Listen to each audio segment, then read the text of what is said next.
Today, I'm thrilled to host Janet Robertson, board advisor and experienced CIO. Welcome, Janet, and thank you for accepting our invitation. Thank you guys for having me. I'm really excited to be a part of this group. Would you like to start this conversation from telling the audience about yourself, something about your career journey? And share some of my journey and my career path into the technology C-suite. I really started as an industrial engineer out at university, immediately went into technology. I was an industrial engineer, but the technology was really emerging in the late 90s, and it was fascinating to me. So I started really the first half of my career in consulting. I did a lot of consulting for large companies around the world, a whole lot of traveling. And about mid-career, I decided that I thought I would make a switch over into corporate. A lot of people do it the other way around. And for me, it was I had been traveling. I had my own firm for quite a few years, and the business development was getting to me the hours. And I thought, okay, well, I've already worked 120 hours a week. Now I'm going to try to pivot and work only about 80 a week. The transition from consulting into corporate was an adjustment, to say the least, but I think it really gave me a solid advantage to seeing both sides. And as an executive in technology, you end up working with a lot of vendor partners. So I got a perspective from both different seats, and then really moved into mergers and acquisitions and escalated from there. Once you have that kind of merger and acquisition experience and integrating platforms and applications and rationalizing and working with the people, that's when I was promoted into senior executive status, and then even further into corporate for Fortune 100 companies. It's been quite the journey. Most recently, I am in transition, but still pursuing the corporate CIO position. But I've also started serving on board of directors, which is a whole nother experience that I've really started to enjoy. I'd like to get a lot further into that too. This sounds absolutely amazing, to be honest. I'm really excited to hear more. From your previous professional engagements, you've been working with AT and Raytheon, and these are very different companies. Maybe you can share some insights, some key moments that were pivotal for your career, that kind of stimulated that transition. Was it some events that happened, or some kind of engagement that you have, or something that has give you an idea that, okay, I'm ready, and or this event has transformed you as a leader? Just if you can give us Sure. some insights about the past experiences. I had a lot of pivotal moments in my career. Awesome. There throughout the timeline, I worked with PepsiCo, banking and corporate finance. I've worked in AT&T, you said, in telecom, and Raytheon Technologies, and also in commercial aerospace with Collins Aerospace. While technology is a transferable skill, important to understand the nuances of each of the different industries. But in my career, I've kind of gone for the breadth of industry experience. And those pivotal moments really have been recruiting. So what sounded interesting, or where was the next bigger challenge? And I never felt like it was really close to being boundaried by the industry that I was working in, just because having been in consulting, you work for all different companies. You are a specialist in whatever your technology field is, but you're working for whatever the client industry the client's in next. And you don't necessarily have that specific industry experience. Pivotal moments that have changed my direction. 9/11 was one of them. That's when I started my own consulting firm. The movement from consulting into corporate function was me meeting my husband and realizing that I spent most of my career forgetting to have a family. So I wanted to have a little extra free time and not be out networking every single night. It's really how life evolves. And my move from AT&T and telecom, I loved my job there. I was recruited based on my experience that I had in those mergers and acquisitions. At AT&T, we did the DirecTV and then the Time Warner mergers. And I was recruited into Collins Aerospace because of that experience. They were getting ready to do a massive merger with Rockwell Collins and UTC Aerospace Systems to make Collins Aerospace. And internally, Collins Aerospace is a division of Raytheon Technologies. I was then promoted into the corporate CIO role to work the United Technologies, UTC, and Raytheon mergers. So commercial aerospace then took on the defense industry. But having had then at that point almost 10 years of experience in major company mergers and managing the technology, the integrations, the application rationalization and simplification, I sort of evolved into that where the need was based on that part of my skill set. But again, I didn't have that industry experience when I went into aerospace. I took the time to learn it, and it was, I didn't have the experience when I started my own company years ago after 9/11 when there weren't any jobs available, but I learned it and created it and made sure I had a great business behind me. But that was really every one of those pivotal moments, whether it was my choice or not. 9/11 wasn't necessarily my choice with the economy downturn, but of course, moving into corporate was, I know I'm going to have to go learn something new to adjust to the new decision and the new direction that I've taken.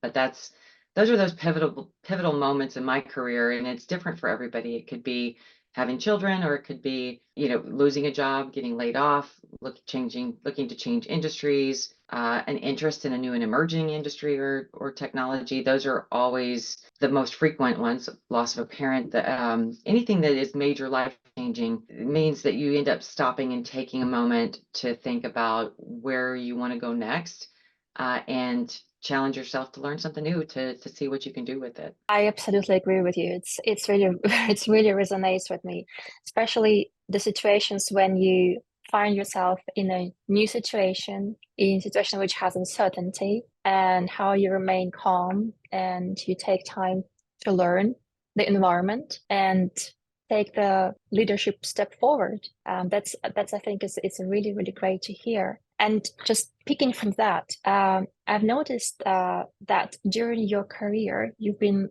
engaged with reorganizations, mergers, transformations. That's kind of been a very one of the highlights of what you've been doing, and that's really impressive, especially with a company like AT&T. I think there's more than 100,000 employees. That's huge. And what I've noticed over the time that, especially during times of change and uncertainty, for many employees, these times are uneasy. It's difficult. When you transform such large corporations, it really requires some authentic leadership strategy, and it also requires creating trust with people from your team. Could you give us some examples? What strategies did you employ in those situations? Maybe you can give us some examples or some stories about that. Absolutely. The formula for those mergers and acquisitions on the tech side is pretty straightforward. While it's a really heavy lift, it is black and white. Let's connect this. Let's determine this, what tech stack we're going to use. It is the people aspect that is the make it or break it, and that organizational change management. I kind of learned that through a little bit of trial and error in the first few ones, making sure that people feel safe and that they are heard, their voices are heard, they understand the reasoning and the why behind some of the decisions that you're making, reorganizations, the decisions on tech stacks. It is incredible how even throughout the mergers journey, then additionally changed with the pandemic. So we were executing this massive change and this massive merger in April of 2020. So it was immediately after a global pandemic. These people were coming together from two different companies. They had never met each other. Now they immediately don't trust each other in a merger, especially a merger of equals or something of that size. UTC and Raytheon was also equally as big as AT&T, close to $100 billion in revenue across the company and 80,000 employees. And there's a lot to really take into consideration, but I knew that I had to handle the people first and convince them that I was somebody that they could trust as a leader. The methods that I typically advocate for really are being completely transparent when I can. And I make sure that I am available, regardless of the size of the organization. I had, between 500 and 1,000 people, including contractors, in my organization. But I met with them monthly during, and we actually kept that going up until I left. But every single month, it wasn't me preaching out to them on a webinar. It was, let's have an interactive Zoom call. Let's expand our Zoom capability so everybody has free access to ask me questions in the chat, non-scripted, nothing ahead of time. And I had to show some level of vulnerability. But what leaders sometimes think is if you show some vulnerability, that you are navigating this the same way they are, you show that you're human. A lot of leaders think that takes away your power, and it really doesn't. It actually builds true trust and engagement and loyalty from your team when they know you're a real person, that you're experiencing the same things that they are, and that you're truly honest with the things that you can be honest about, why we're making these decisions, giving context and background across everything, and being available to reach out to, and not sitting in some ivory tower that you're not allowed to talk to the CIO because it's going to come back at you. Asking for help, being okay, making sure it's okay to ask for help. That it really bred a collaborative environment, not just collaborative. I feel like that's an overused word. It became a really tight-knit environment, even across different siloed teams in my organization, where they felt like they could support each other. If I was, if they were having a bad day or they had something going on, somebody else was going to step up, even if it wasn't somebody on their team, somebody else that had the same skill set. We made sure that we had open lines of communication. And the results as a leader that I saw were not just employee engagement scores. It was voluntary controllable attrition under 2%. We had on-time delivery go from in the 70s when I took that role into 97% on-time delivery for our major programs, all programs. And it was because these people felt engaged, empowered, like they knew everything that was going on. The rumor mill stopped around the organization, and that kind of trust and transparency really opened up the organization to a high trust environment. And that, I think that a lot of people talk about how to create that high trust environment, but they miss talking about the human side and the vulnerability that it takes as a leader to be truly genuine. And you can't fake it. You can't just say things to check the box. You have to be honest and transparent. And I have to say that my leadership team, my direct reports, carried that through, and they really stepped up to the plate and reflected through all of their actual actions, their engagement, their availability, their level of communication.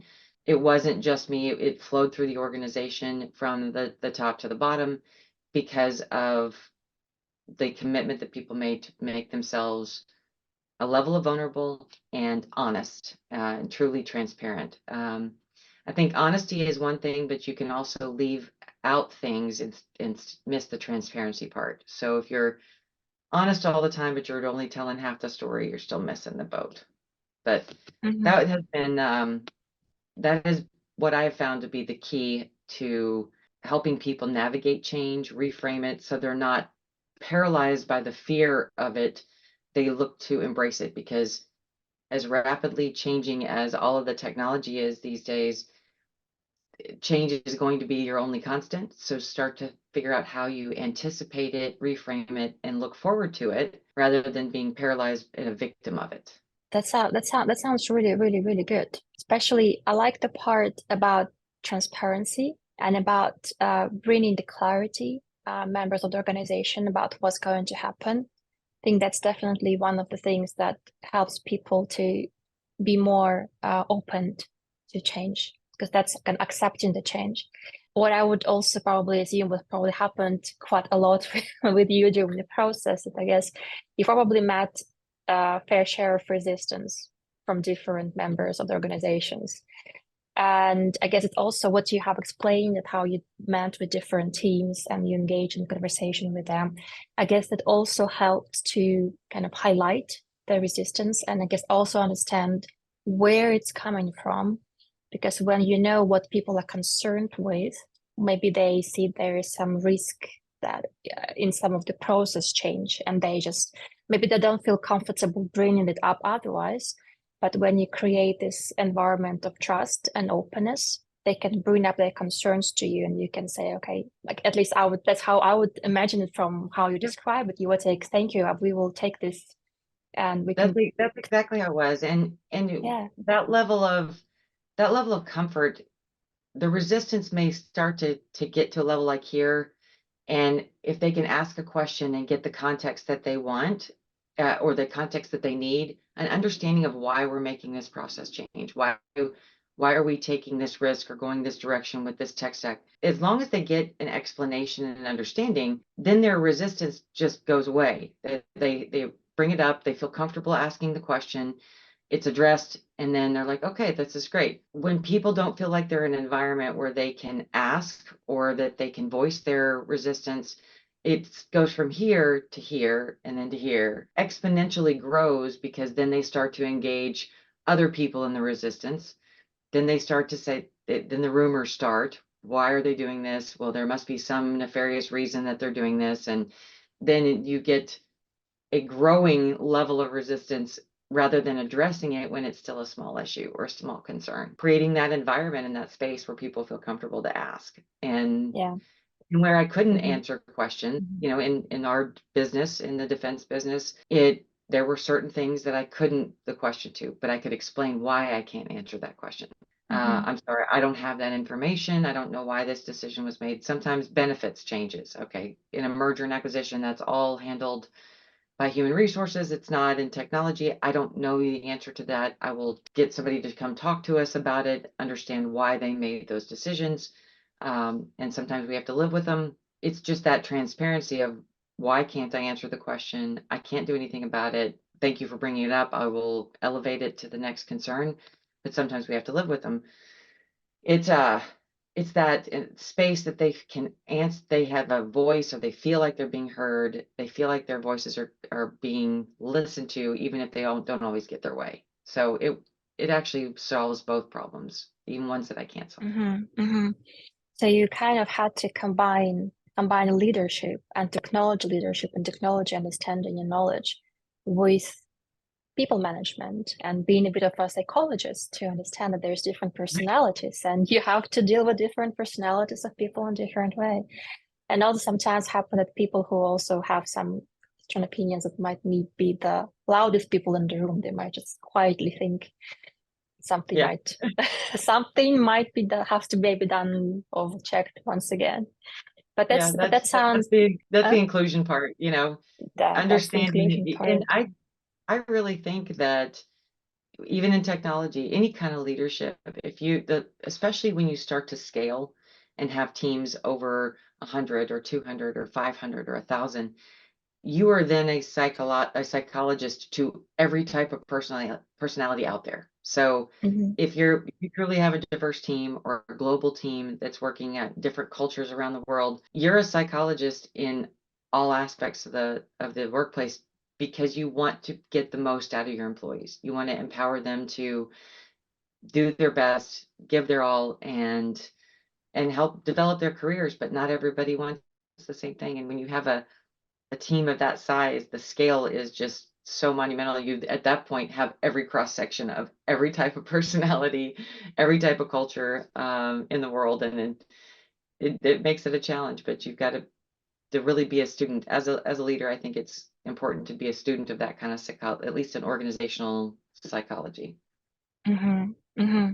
Absolutely.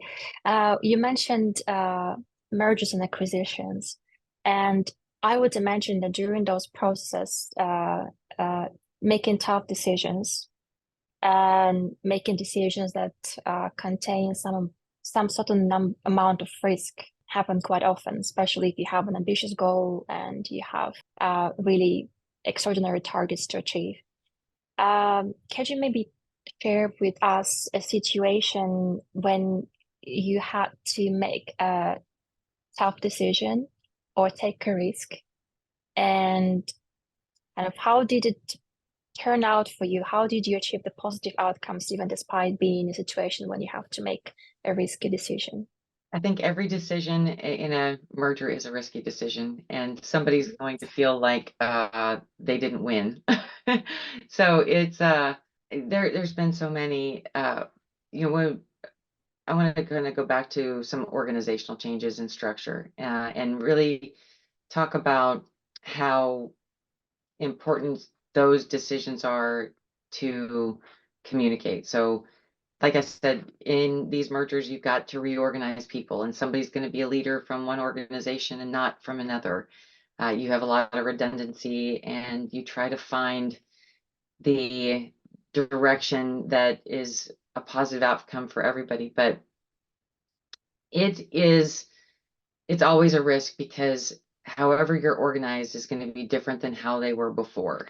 And it I took a big risk when I was at Collins Aerospace to bring together all of the software engineering and development teams. So we took kind of a risk. Everybody was embedded in their specific product teams, and they were comfortable with all of their digital products. They were or even the backend systems that they were managing. And we brought them, from my perspective, and talking with all of the developers themselves, they wanted a career path, but not necessarily in management. So we started talking about, okay, if you're only working on an SAP development team and you don't have any exposure or any opportunity to grow your career with other kinds of development that support our business, how are you going to really move anywhere if you don't want to be a leader and you don't want to really get into functional management of whatever platform you're supporting? So we kind of took a big risk at that merger, and I pulled out every developer, software engineer in the organization and grouped them into one team or one larger group. I tried my best to explain to everybody involved that it was not a popular decision at the time, because they thought, well, you're taking away my developers. They're going to report to another leader, and now I'm not going to get the work done as fast as I want it to. I'm not going to have the response time that I needed. And the opposite ended up actually being true, because now I had more engaged developers that were talking to other developers. They had better backup. So if somebody wanted to take a vacation, they were not the only person. They had people on their team that could backfill them and support them. They could code in that language, or they had some familiarity with it.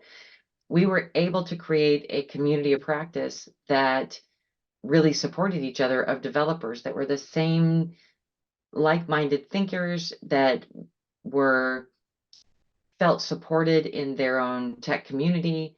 They started arranging hackathons, and they started wanting to solve business problems, and it created so much buzz and delight from typically introverted developers that really like to spend their time just coding and not talking to people.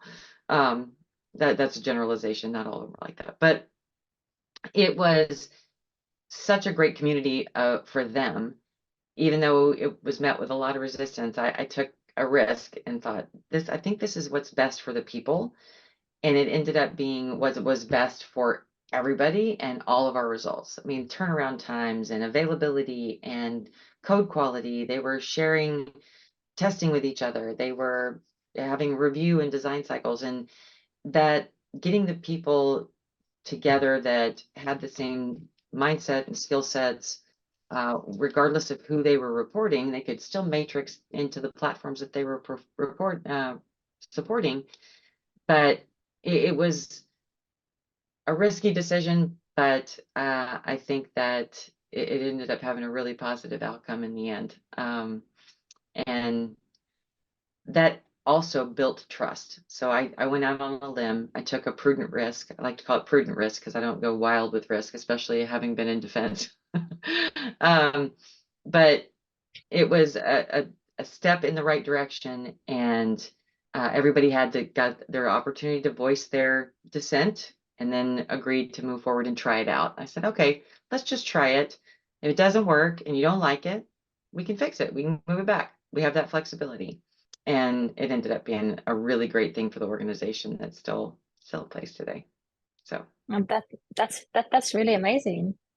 And so what I heard from you is the trust and collaboration. That's something that's stemmed additionally as additional like bonuses from the transformation that you've mentioned.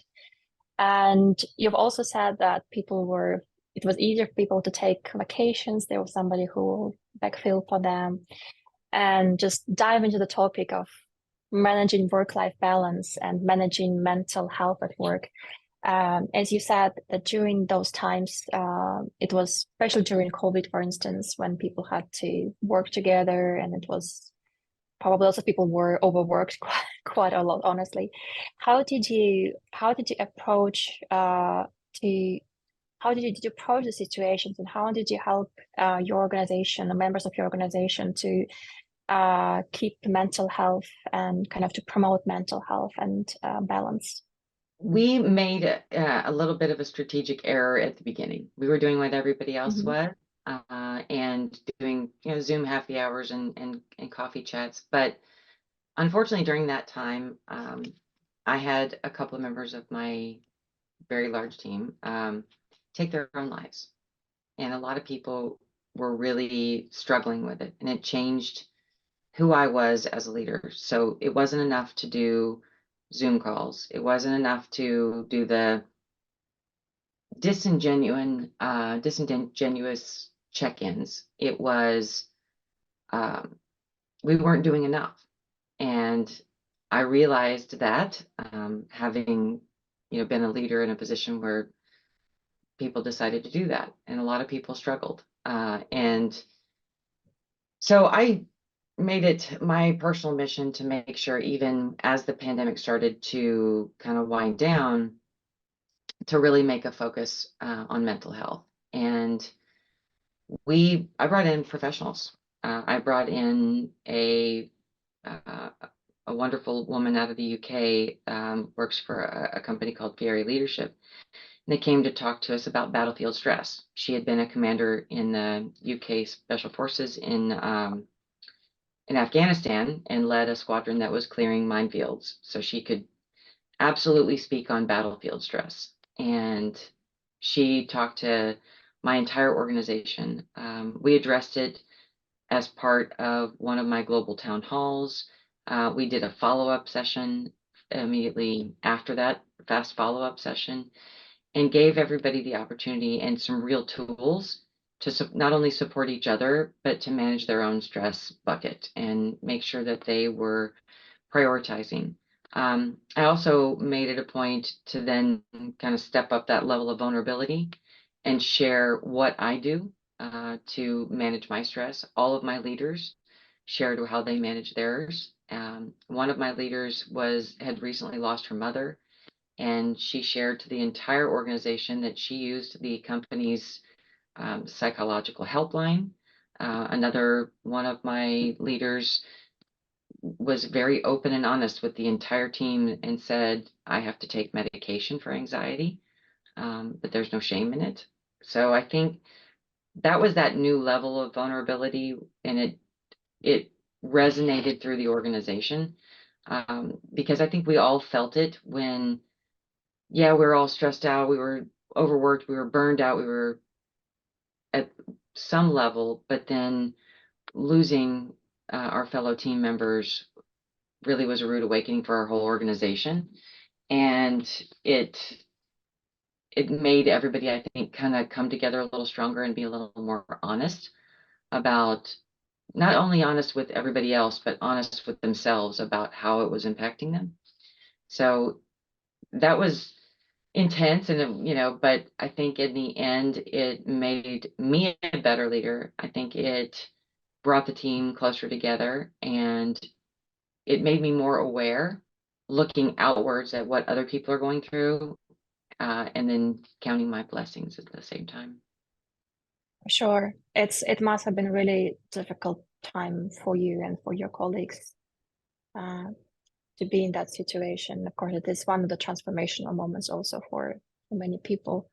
It is really so that when there's a certain amount of stress that people can deal with, and it's not even just that by itself, the volume of the stress, but also whether or not we as humans are able to adapt the growing volume of stress, and where it starts to be like counterproductive and starts to be damaging. So it's really important to do regular self check-ins on that Yeah. matter.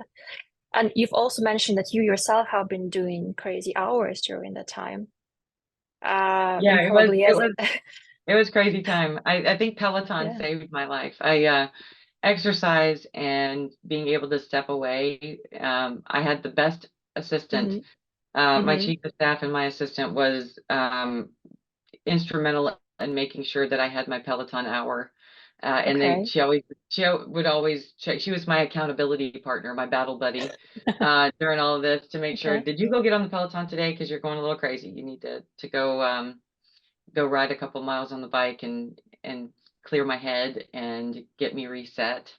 Mm-hmm. It was a lifesaver for me. It still is. It's a big part of my journey and how I Mm-hmm. manage the hours. And that's a definitely really good insight. Like, Janet, you look like you need to go to Peloton. You look like you need to go. Yeah. And Yeah. her to feel, and we have an environment where we felt comfortable. She could call me out saying, "You're Mm-hmm. getting a little grouchy. Maybe I'll schedule you a Peloton hour. Go get on the bike." Oh, that no, that's amazing. That's really great. It's really nice to hear that you found ways how you can wind down after a really busy, very stressful day. That's super important. And it's Um, different for everybody. yeah, It looks different for everybody, but that's how I manage it. yeah. Maybe I can take a little detour into our conversation, and I will just highlight a little story that happened to me yesterday. So as I Mhm. was preparing for our conversation today, I had your LinkedIn profile opened on my screen, and my daughter came over to me, and she really she's super she likes to help, and Uh-huh. she was asking me like, "Mama, what's going on? Like, what's going to happen?" Like, and I explained to her that there's this person, Janet Robertson, and she is amazing, and I'm going to interview her tomorrow.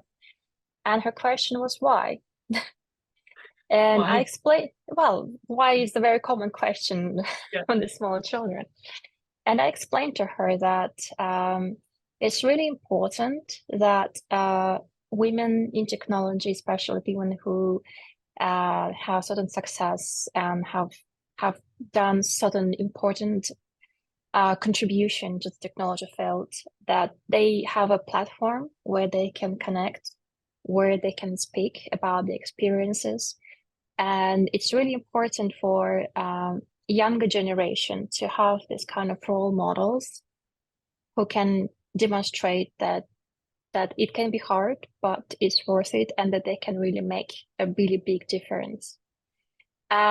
So, and she was like, "Yes, that's really great." I was really happy to hear that. Oh, So, nice.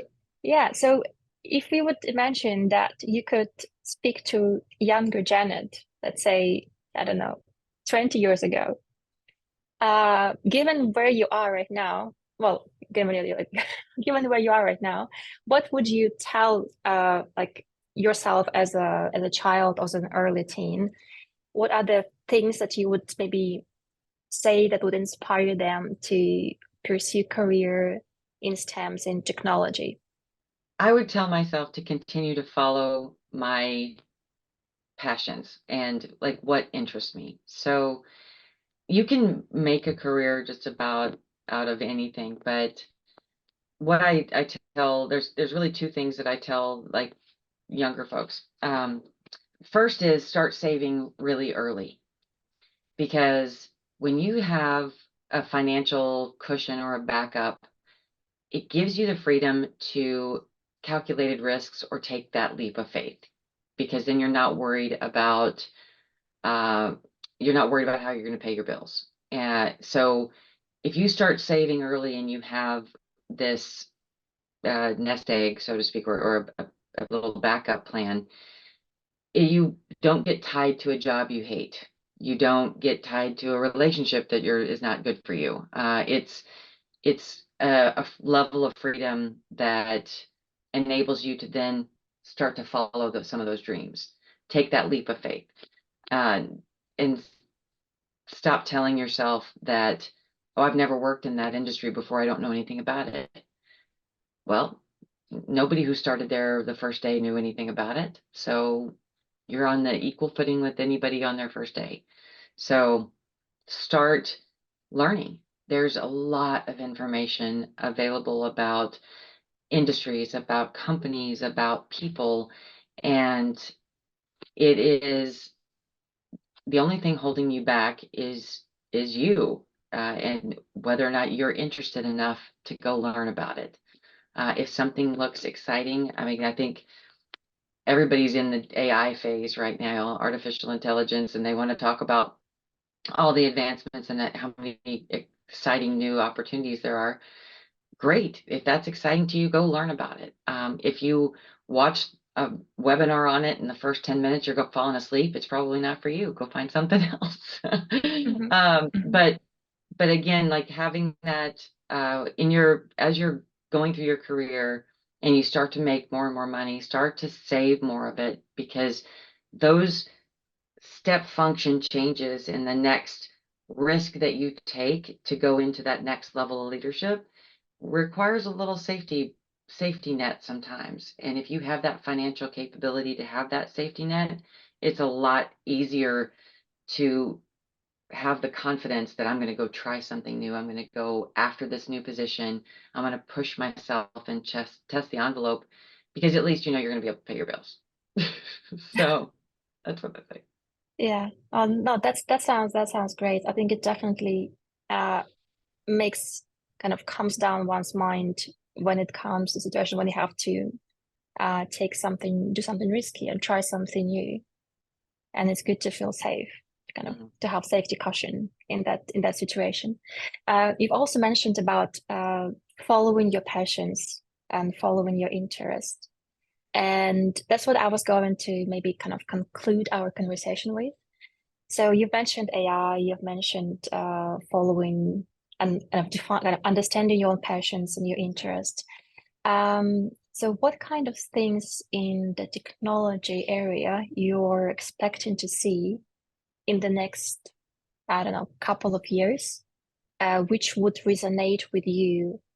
I think we're going to see, AI is here. Yeah, I think everybody's trying to figure out how best to apply it. Some of the mistakes that I've seen people or technology companies start to make are implementing technology for technology's sake because it's cool. I think we're going to get to a normalization where we are using this amazing technology, machine learning and generative AI, to make us 10 times or exponential 100 times more efficient. The things that I've seen around like development co-pilots, the code generation that these tools can use, these algorithms can use, search functions, anything to apply to an amazing business case to make us faster and more efficient, we're going to see that kind of change. As long as we don't waste too much money and spend too much time just developing it because it's cool, it needs to have a really good application in business. But there's so much out there that it is going to be capable of doing and enabling our day-to-day work. It is going to change how we work on a regular basis.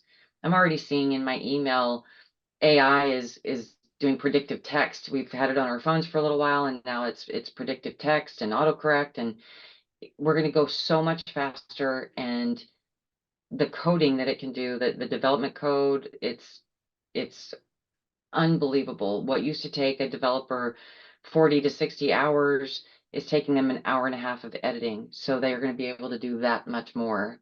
It is coming, and we need to understand the right applications and how to use it. So we're not just Mhm. implementing it because it's cool. Mhm. Absolutely, I agree with you. It has to have a purpose, solving a pain point or addressing some efficiency issues. Absolutely, I agree with you.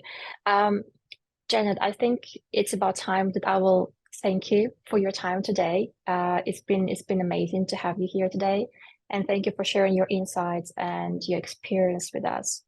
And we are absolutely looking forward to have you at other EWiT events